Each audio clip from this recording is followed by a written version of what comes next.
de su atención. Vamos aquí a agregar a Sheila.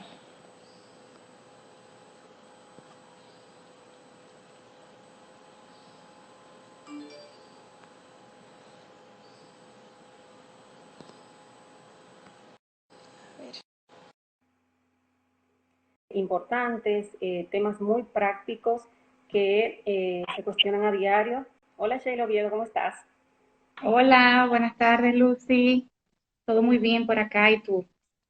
Bien, bien, feliz de volver a peinarme y maquillarme después de tanto tiempo aquí fuera de la palestra. Definitivamente, definitivamente.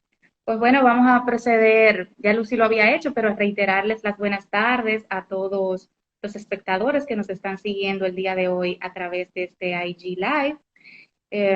Para Pellerano y Herrera y para nosotras de manera particular, es un enorme placer y es un compromiso para con la comunidad jurídica y para con los diferentes actores, la sociedad en general, poder desarrollar este tipo de espacios a los fines de brindar información oportuna sobre el desarrollo que ha tenido esta enfermedad, este virus, el COVID-19, y el impacto que podría tener desde una perspectiva jurídica. Sin duda, han sido distintos los temas que se han ido presentando y que han generado incertidumbre en, en la comunidad, y la intención de Pellerano y Herrera pues es aclarar estas dudas, arrojar luz y proveer información oportuna. Pellerano y Herrera, a través de su página web, www.phlo.com,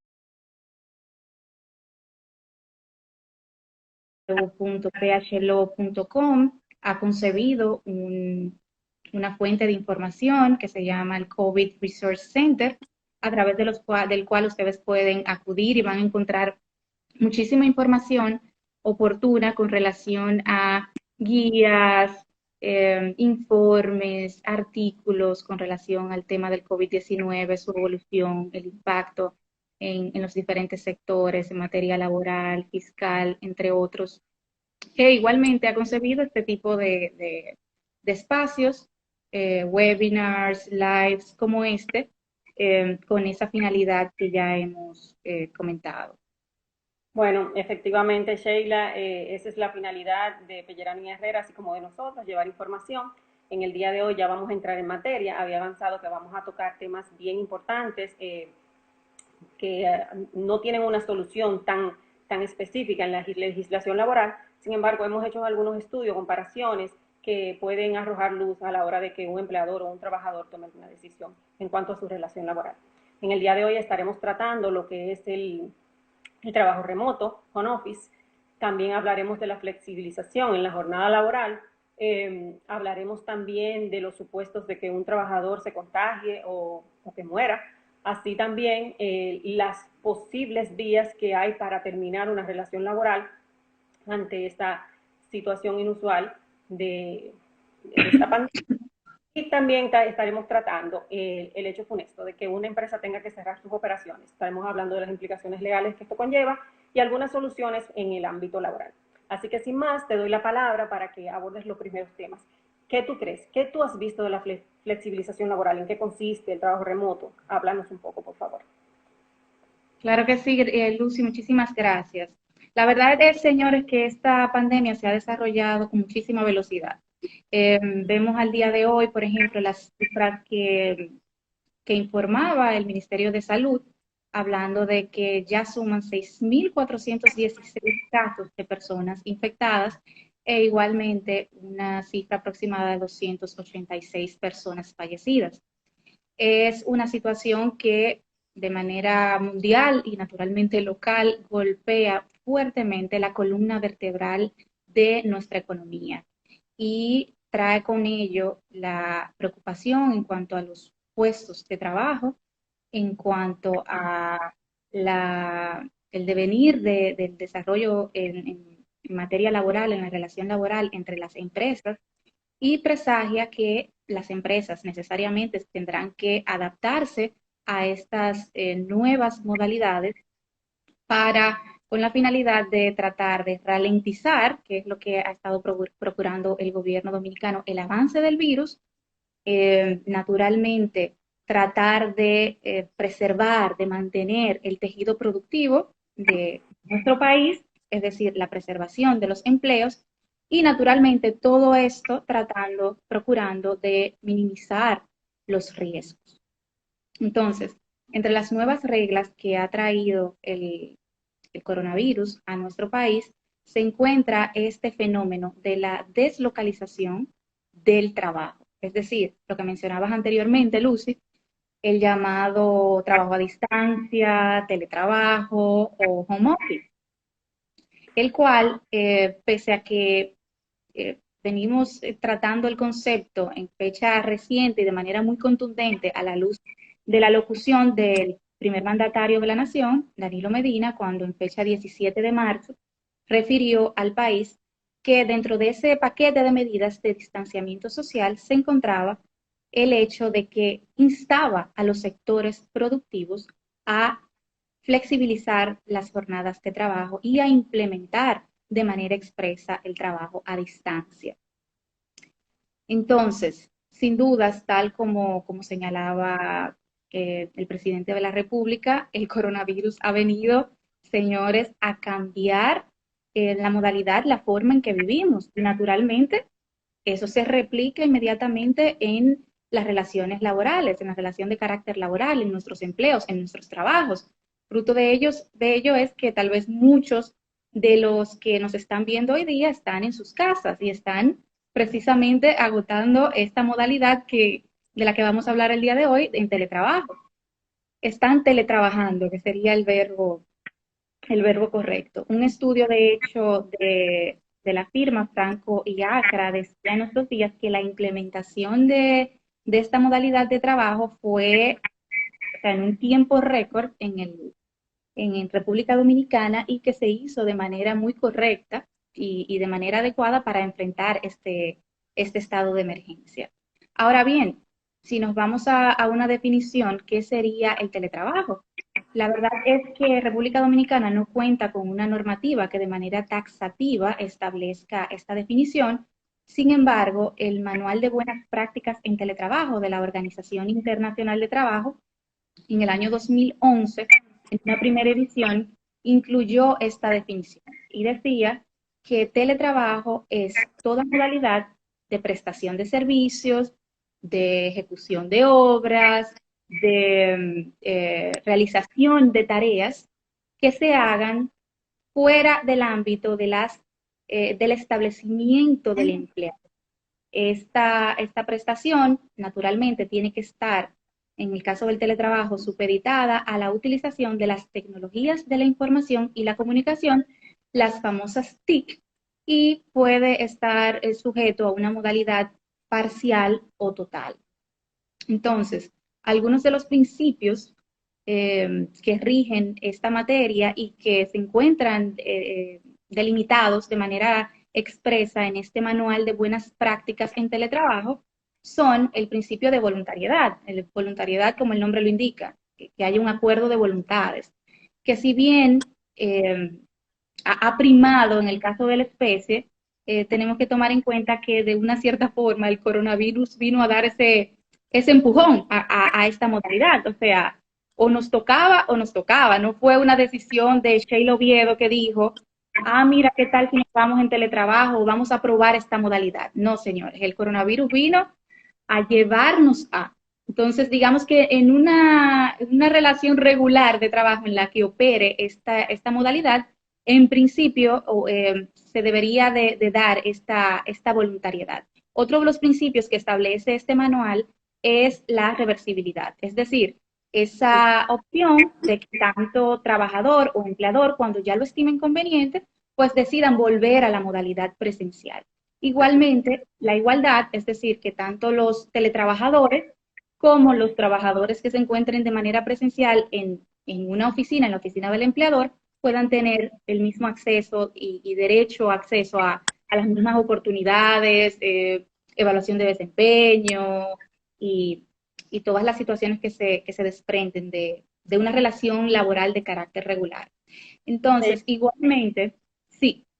Entiendo que que las obligaciones empleador-trabajador se subsisten independientemente de que el trabajador esté laborando desde su hogar.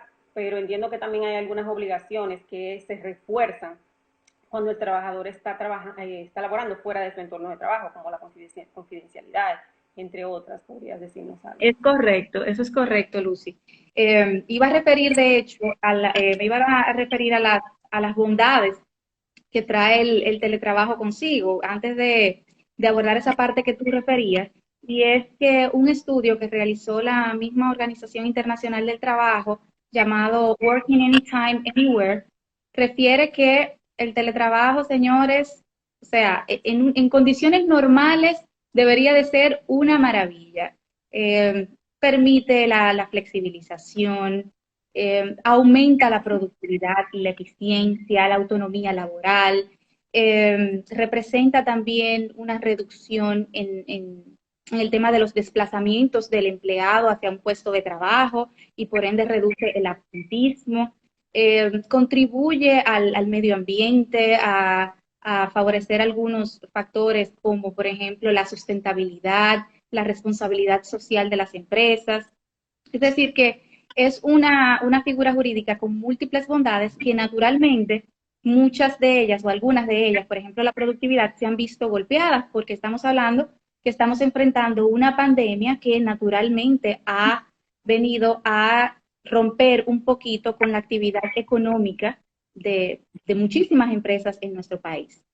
Entonces, en la República Dominicana, nosotros, como les decía, no contamos con un marco legal que de manera taxativa lo prevea. Sin embargo, en el 2011, me parece que fue en agosto del año 2011, fue sometido un proyecto de ley en base a la difusión y la promoción de esta modalidad de empleo, de teletrabajo, en el cual se establecían algunos de esos principios que conversamos anteriormente, además de que establecía esta disponibilidad de que el trabajador o el empleador puedan optar por volver en algún momento a la modalidad presencial, la virtualidad, es decir, que se hagan uso de estas famosas tecnologías de la información y la comunicación, y también la movilidad, es decir, que empleado y empleador puedan consensuar el lugar donde se va a prestar el servicio, que como podría ser home office, como podría ser la casa, el domicilio del empleado, también podría resultar un lugar distinto.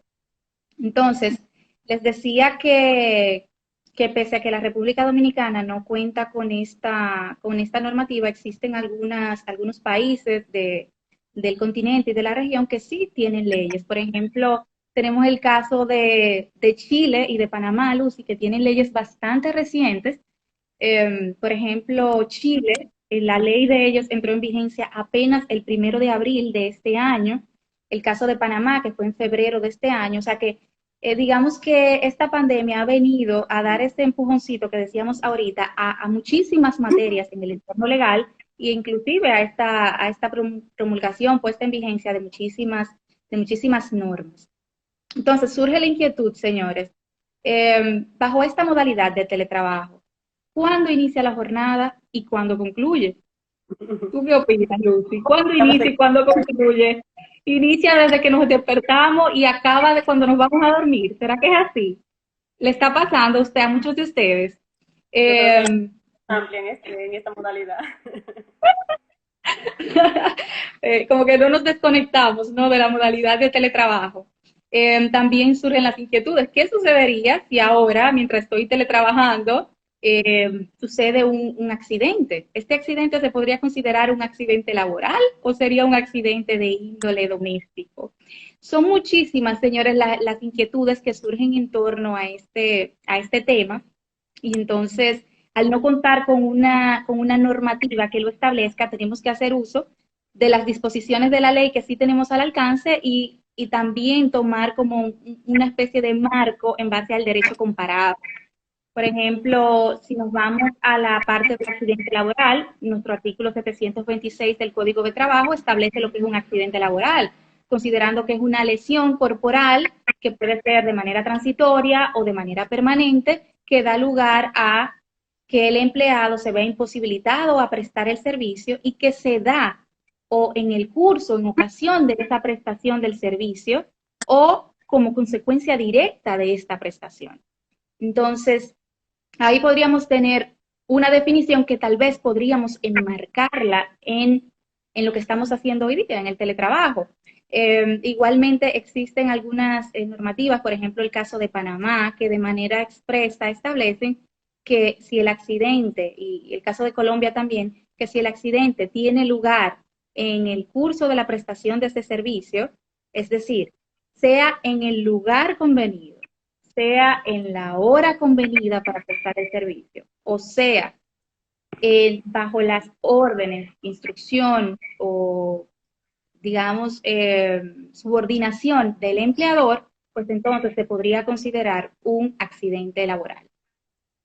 Eh, Asimismo, ¿cómo podría probarse en caso de que fuese necesario de que, de que ese accidente que te ocurrió, por ejemplo, no sé, preparando un informe y demás, deba ser considerado un accidente laboral? Naturalmente ahí va a operar la casuística, va a haber que evaluar caso por caso, evaluar las circunstancias en las que se presentó el hecho, el tipo de lesión ocurrida, y si se puede evaluar, se puede enmarcar como una consecuencia directa dentro de las circunstancias de la prestación de esos servicios. Entonces, en cuanto a los tips que nosotros le podríamos dar, Lucy, a las personas que nos están sintonizando, yo entendería, salvo tu mejor parecer, que este tipo de contratos, lo ideal es que pueda ser suscrito, pueda manejarse en un documento por escrito, o sea, que no se deje simplemente a verbalizar cosas y que debe de cumplir con ciertas formalidades. La ley chilena, por ejemplo, es muy clara en esta materia y establece de manera taxativa cuáles deben ser esas formalidades que debe definir el contrato. Por ejemplo, ¿qué dice esa ley de teletrabajo? Dice, bueno, tú tienes que indicar de manera expresa que la modalidad de prestación de servicios va a ser el teletrabajo. Pero adicional a indicarme esa modalidad, tú también tienes que establecer si va a ser de manera total o va a ser de manera parcial. Y si va a ser de manera parcial, entonces tú debes de indicar, digamos, la presencia, los momentos en que ese empleado va a tener que presentarse a las oficinas. Naturalmente, señores, producto de la pandemia, esta modalidad de teletrabajo, la mayoría de las empresas, de los empleados, trabajadores, lo están realizando de manera total, fruto de las consecuencias de la pandemia, pero en un futuro, por ejemplo, ya cuando se reabran tal vez las actividades empresariales y comerciales, pues podría tal vez operar algún tipo de jornada mixta en este sentido, es decir, me voy a teletrabajo una parte del día y otra parte del día estoy presencial en la oficina. Entonces ahí es importante, Lucy, establecer de manera expresa cómo va a operar esa jornada. Igualmente, es importante en el marco de ese contrato, señores, que ustedes establezcan la duración.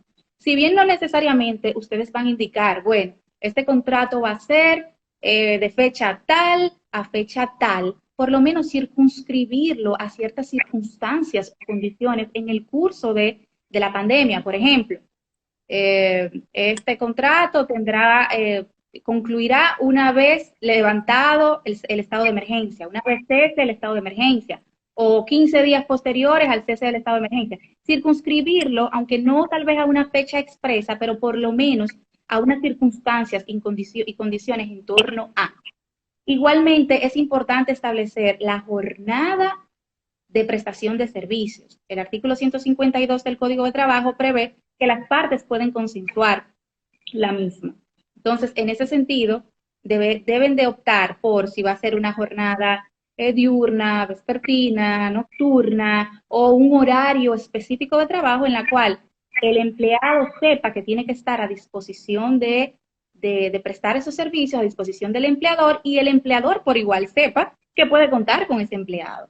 La ley chilena también da la libertad a que trabajador y empleador puedan consensuar de que sea una jornada flexible en que el empleado pueda prestar el servicio de acuerdo a sus necesidades o como pueda desempeñar la labor. O sea, como que libremente pueda elegir qué jornada optar, de acuerdo a las necesidades de la empresa y las necesidades propias del trabajador.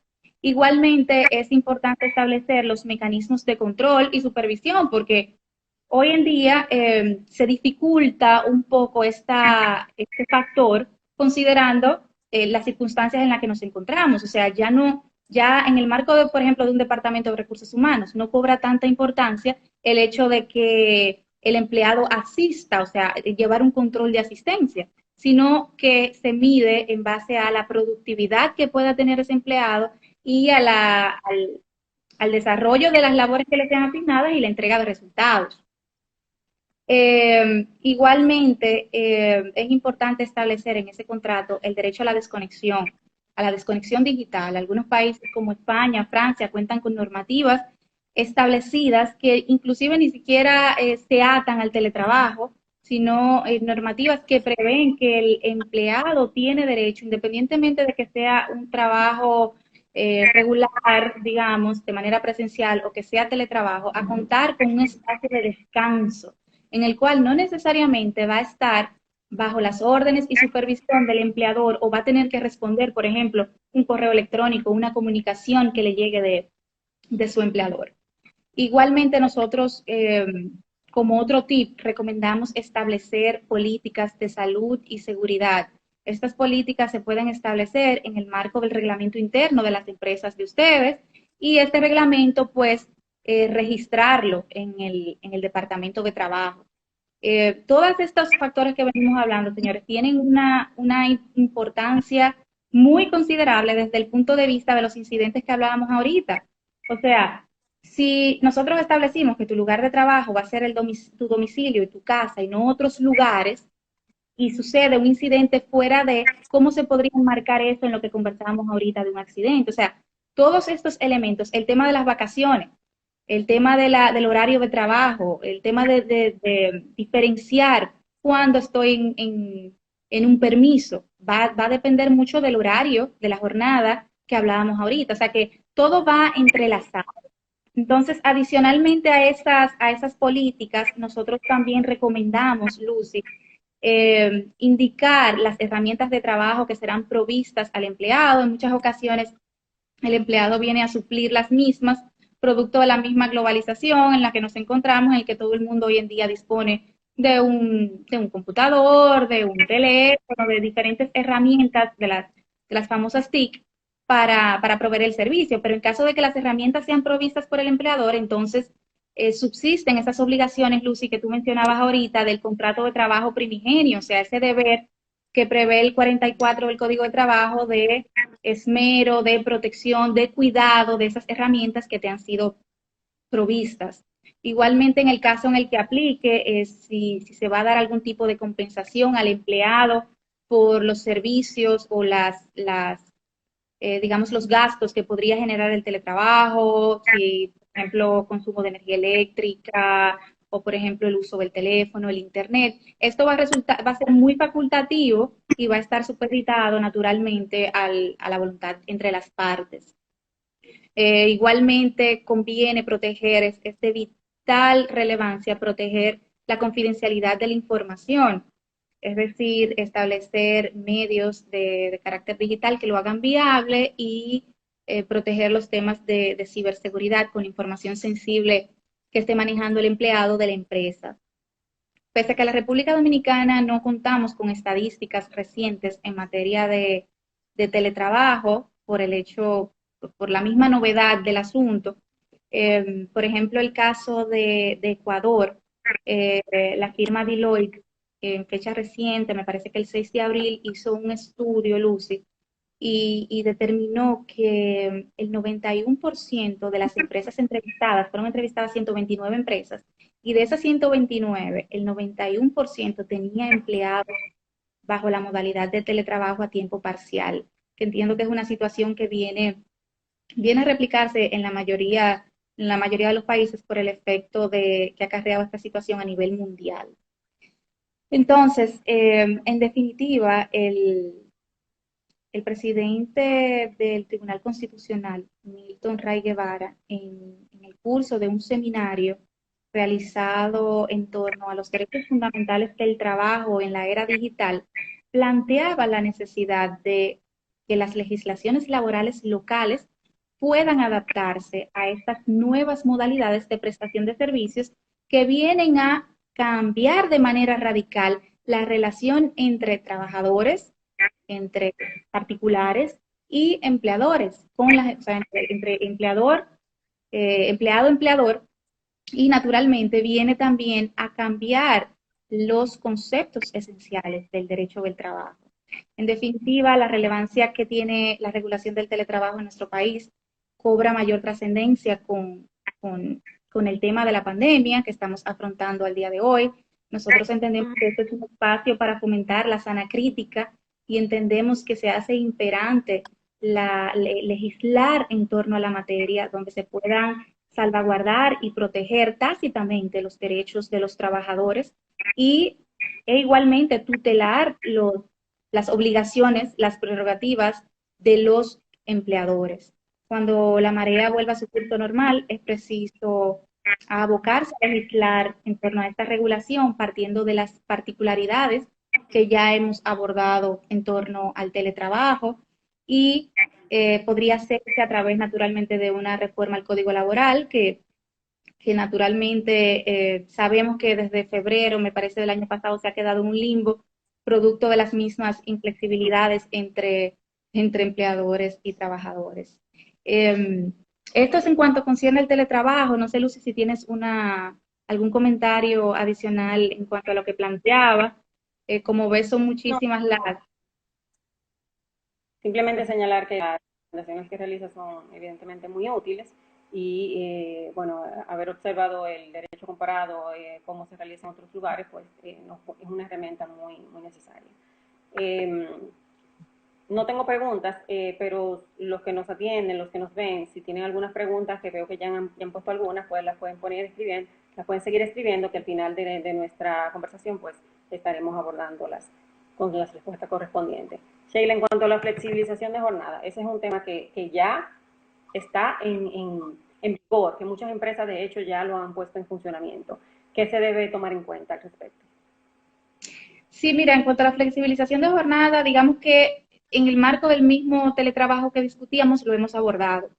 Eh, si bien de manera taxativa, expresa, no está establecido un título en el Código de Trabajo que diga flexibilización de jornada, sí se deduce de los mismos artículos del Código de Trabajo. Por ejemplo, el artículo 37 te da la facultad para incluir cambios. El mismo artículo 41 del Código de Trabajo prevé el jus variandi, es precisamente ese derecho que tiene el empleador a incluir modificaciones en las modalidades de contratación, siempre y cuando estas modalidades pues no vayan en detrimento, en perjuicio del trabajador y se tomen en cuenta sus derechos fundamentales. Igualmente, el artículo 62 del Código de Trabajo establece esa particularidad, esa facultad que tienen las partes de modificar el contrato por mutuo consentimiento. Aquí un elemento muy importante a considerar es que al momento de flexibilizar un contrato, señores, no se puede hablar de reducción de salario. Olvídense de este término reducción, porque tanto la jurisprudencia como el mismo Código de Trabajo establecen una prohibición a reducir salario. Aquí lo que se puede hablar es de un ajuste de salario proporcional a considerarlo a la prestación o a la jornada de servicios que va a ofrecer ese trabajador. Entonces, aspectos relevantes a considerar están las diferentes resoluciones que ha ido emitiendo el Comité Nacional de Salarios del Ministerio de Trabajo, donde ha ido arrastrando esta disposición que ahora se encuentra enmarcada en el artículo 6, en el sentido de que la modalidad de trabajo de parcial tiene que cumplir con la formalidad de al menos, o sea, como máximo 29 horas de prestación de servicios. Y establece que no se deben de incluir horas extras. Nosotros diferimos un poco de esa resolución en el sentido de que entendemos que ahí prima la voluntad de las partes, el principio de buena fe y es el mismo Código de Trabajo en el artículo 152 que les indicaba ahorita, el que prevé precisamente de que las partes puedan de manera libre consensuar esa jornada. Entonces, ahí recomendaríamos que se suscriba igualmente un acuerdo que puede ser sencillo, van a subsistir las demás obligaciones del contrato primigenio, un acuerdo de flexibilización temporal de jornada de trabajo, donde se indiquen estas precisiones, este ajuste de salario. Se puede considerar también el convenio de la OIT relativo a trabajo parcial, que si bien la República Dominicana no lo ratificó, pero tiene algunas disposiciones de relevancia a considerar en torno al mismo. E igualmente, ya cuando se reinicien, digamos, la actividad empresarial, comercial, pues considerar también las diferentes directrices y pronunciamientos que ha hecho el Ministerio de Salud en torno a la seguridad y salud en el empleo, el Reglamento de Seguridad y Salud pronunciado mediante el decreto 522-16 del 17 de octubre del 2006, en el sentido de que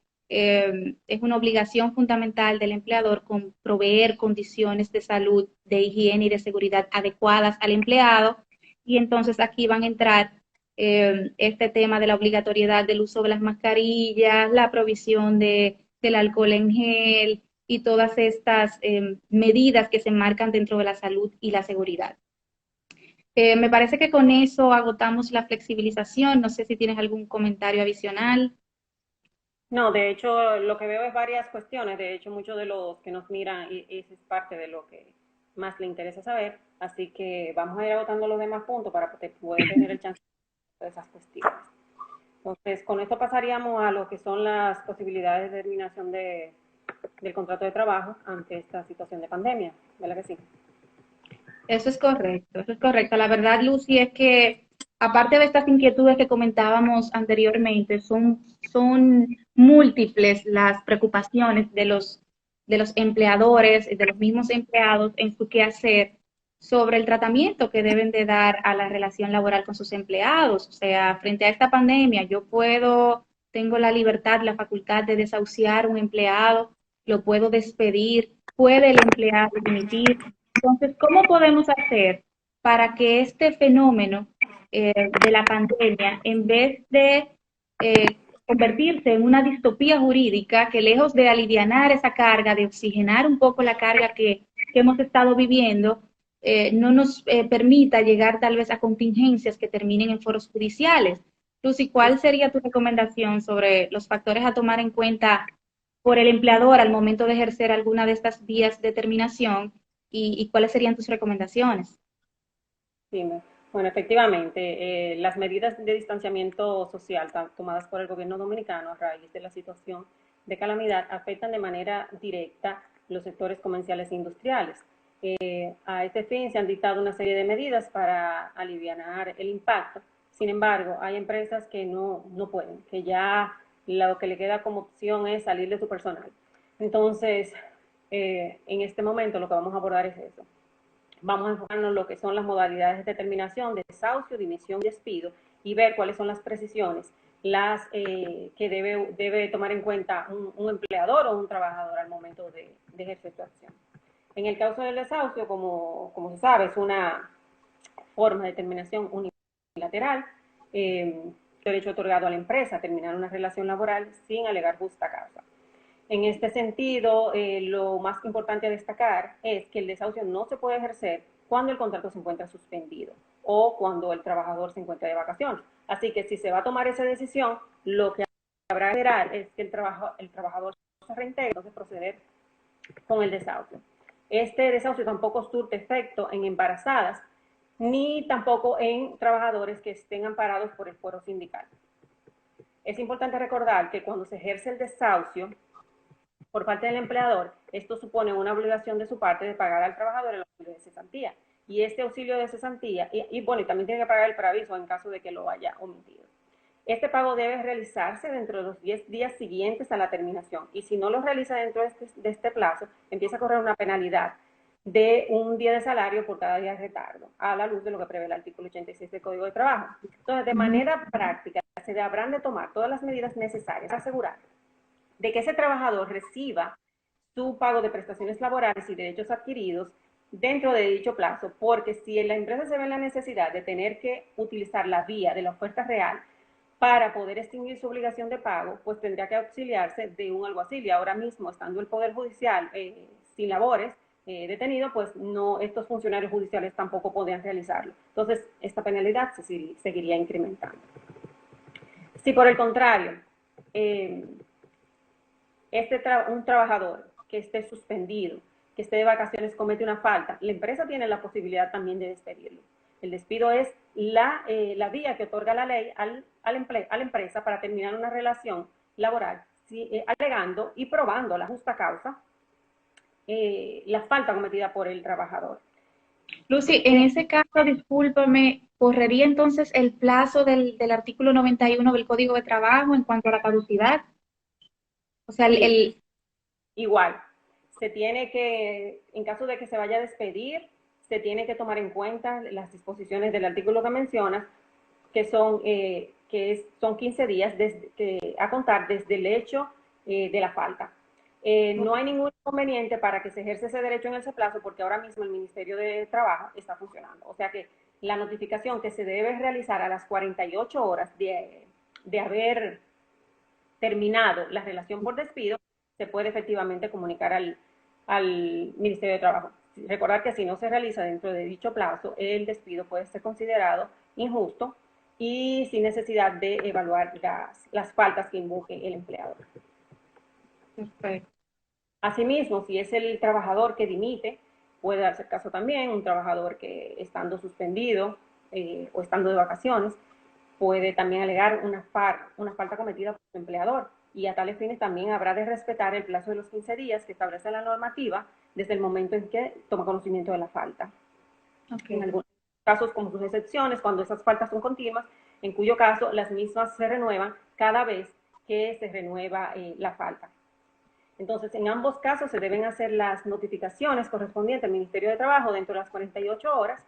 Y bueno, ya si se genera una litis judicial, pues ambas faltas tienen que ser probadas, tienen que ser eficientemente probadas ante el juez. Abordemos por el momento también el tema de un contagio o de un fallecimiento de un empleado por COVID-19. Y para esto queremos señalar lo que aborda la Organización Internacional del Trabajo al respecto, de considerar si esta enfermedad se puede catalogar como una enfermedad profesional o no. De acuerdo a nuestra normativa, no. Tal como tú señalaste el texto legal previamente, las enfermedades profesionales están establecidas por ley y son aquellas que se van generando en el devenir por la naturaleza propia de la relación, de la labor que se desarrolla. El escenario que prevé la Organización Internacional de Trabajo es para aquellos trabajadores que a raíz de esta pandemia están obligados, se ven compelidos a laborar en entornos de mucho contagio, por ejemplo, como los doctores, etcétera, que por la realización de su trabajo están expuestos, se contagian, y por esta razón sí se le puede considerar como una enfermedad profesional. En la medida que estos trabajadores sufran de estas afecciones y estén incapacitados para trabajar como resultado de actividades relacionadas con el trabajo, deberían tener derecho a una indemnización monetaria, a asistencia médica y a los servicios conexos de seguridad social que las leyes de cada país prevén.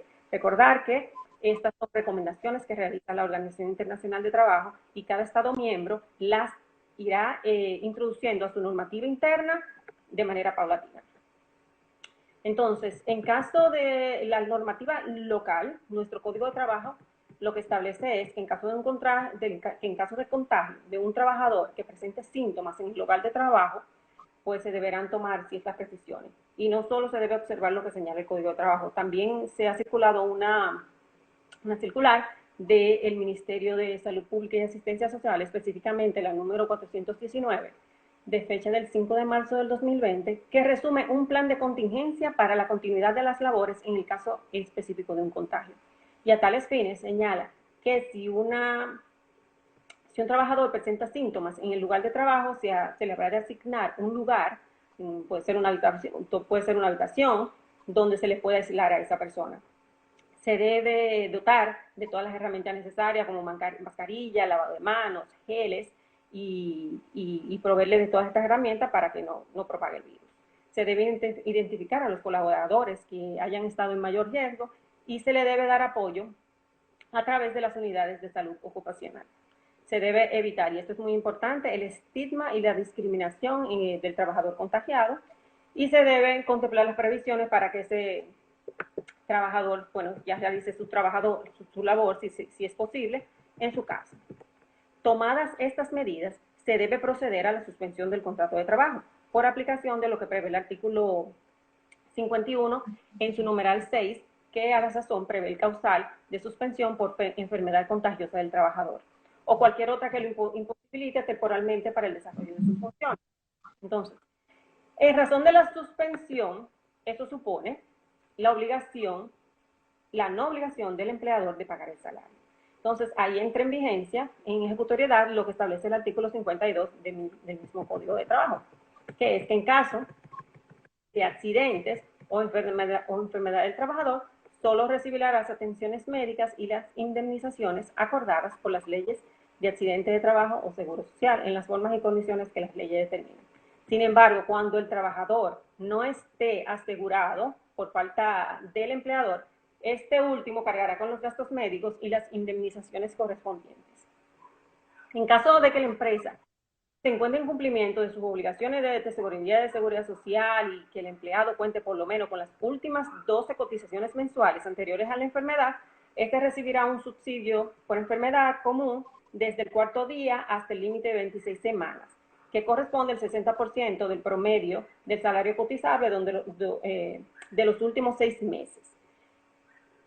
Asimismo, esto se debe hacer la empresa debe completar toda la información en la plataforma SWIR, debe subir el formulario de subsidio y debe entregarle un familiar al empleado para que el médico tratante lo complete luego de que el empleador lo haya registrado en el SWIR o lo haya enviado a la CISAPRI. Si el empleado, como he dicho, no lo tiene suscrito o no está al día, sabe que tiene que indemnizarlo y cubrir con estas obligaciones. La jurisprudencia a ese respecto ha sido muy clara, estableciendo que esto es una falta de carácter objetivo y que el daño no necesita ser probado. O sea que vieron indemnización por esa falta.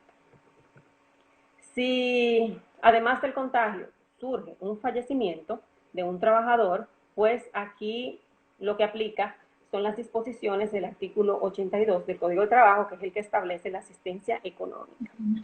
Okay. Y es como una ayuda, a diferencia de lo que es la cesantía, que se otorga cuando el empleador termina de manera unilateral al trabajador. Esta lo que viene es a asistirle en ese periodo que el trabajador, lo que viene es asistir a los familiares, a la cónyuge sobreviviente y a los que este designe en su declaración si lo ha hecho, por el efecto de su fallecimiento. Entonces, este artículo que establece una asistencia económica de 5 días de salario ordinario después de un trabajo continuo no menor de 3 meses, ni mayor de 6, 10 días de salario ordinario después de un trabajo continuo no menor de 6 meses, ni mayor de un año, y 15 días por cada año trabajado de servicio después de un año de servicio continuo.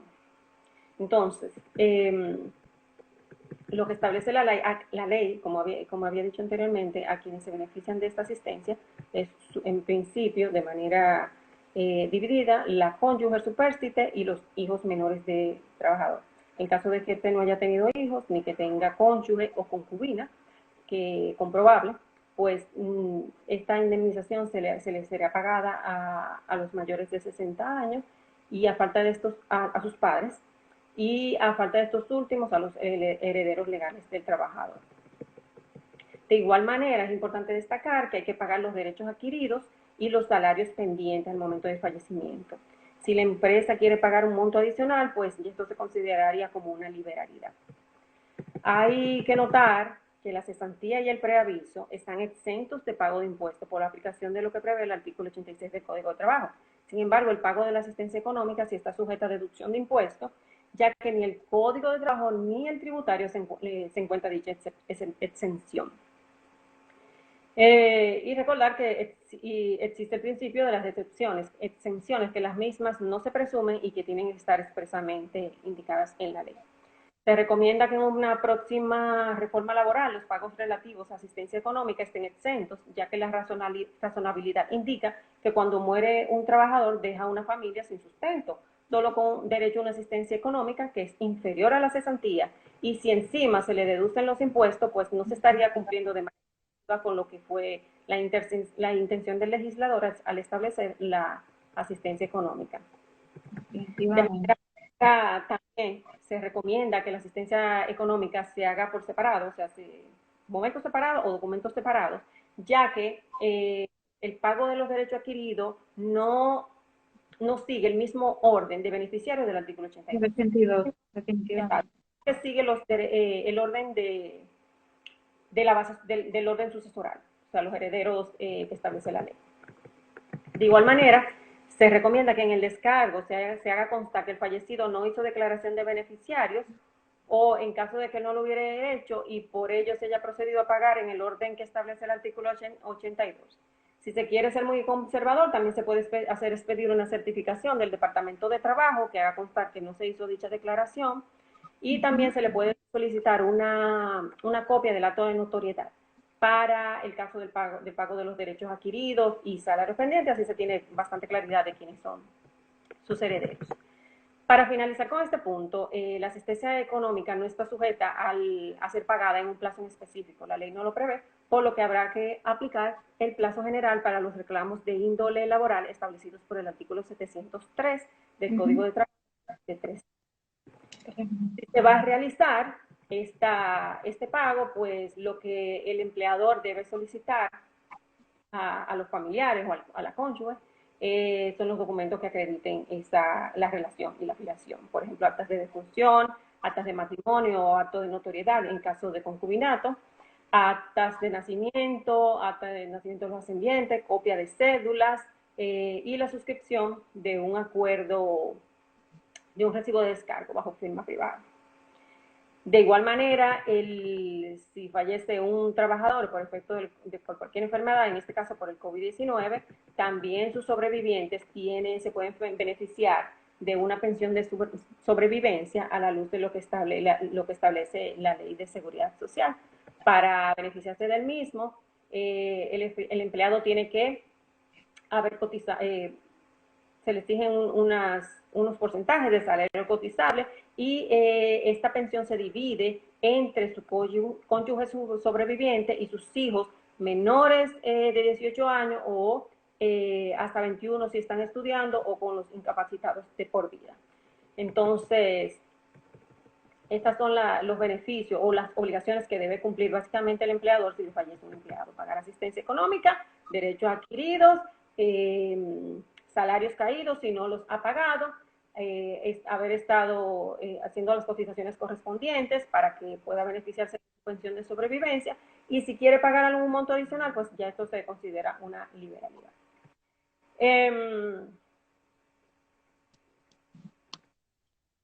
Por último, queremos tratar el tema de la empresa. Como hemos indicado ya, hay situaciones que en medidas de subsanación que ya la empresa ni siquiera la soporta.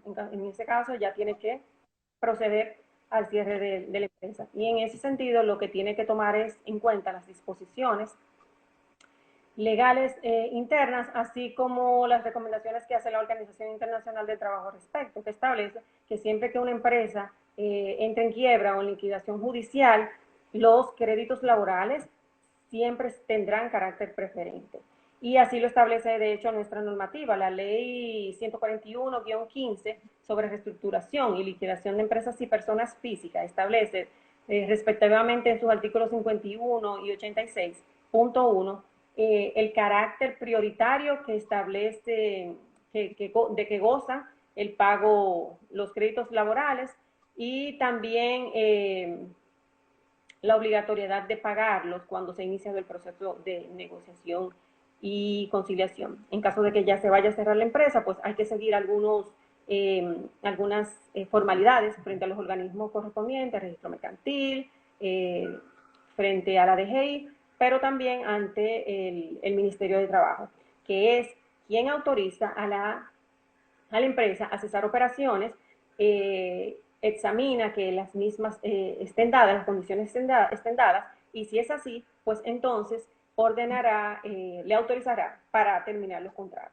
Y en ese caso, la empresa no tendría que pagar prestaciones laborales, sino la asistencia económica que hemos señalado en el artículo 80 y 82. Y también tiene que tomar en cuenta al momento de la reducción del personal las disposiciones del artículo 141 que establece un orden mediante el cual se deben terminar los contratos. Ya con esto, Sheila, me gustaría ir cerrando mi intervención para poder tener oportunidad de que los que nos observan pues podamos responderle una que otra pregunta. Perfecto, perfecto, Lucy, me parece muy bien. Mira, Sheila, durante tu intervención, varias personas nos estuvieron señalando sobre cómo las diferencias entre teletrabajo y trabajo remoto, y efectivamente hay una diferencia, la diferencia está en la voluntariedad. El teletrabajo es de común acuerdo, mientras que el trabajo remoto es una decisión unilateral del empleador. Sí, y de manera adicional, Lucy, ahí entran también lo de lo que hablábamos ahorita, o sea, en el teletrabajo, como el mismo nombre lo indica, tele, en base a las tecnologías de la información y la comunicación. El teletrabajo tiene que estar de por medio el uso de esas tecnologías. Igual veo otra pregunta relativa al servicio a domicilio, que si puede considerarse teletrabajo, o de la respuesta es no, son modalidades de prestación de servicios distintas. Hanna pregunta, bueno, hace una pregunta sobre la firma digital, no tiene Sí, tanto que... es válida, ella preguntaba si es válida, Claro. sí es válida, está concebida en la ley 2602 de comercio electrónico, documentos y firmas electrónicas. Es correcto, es correcto. Igualmente veo una pregunta sobre las iniciativas para reintroducir el proyecto de ley sobre teletrabajo. José, al momento no tenemos la información de si se ha vuelto a introducir algún proyecto de ley. Entendemos que al momento no, y por eso nuestra recomendación, tal como tú sugieres en esa pregunta, de que se hace necesario legislar al respecto y seguir inclusive el ejemplo de otros países, como mencionábamos al principio de nuestra ponencia, los casos de Chile y de Panamá, que tienen leyes bastante recientes y que fueron impulsadas por esta pandemia. Eh, Daisy, mira, Daisy también nos pregunta si con las suspensiones se pierde el derecho a prestaciones laborales.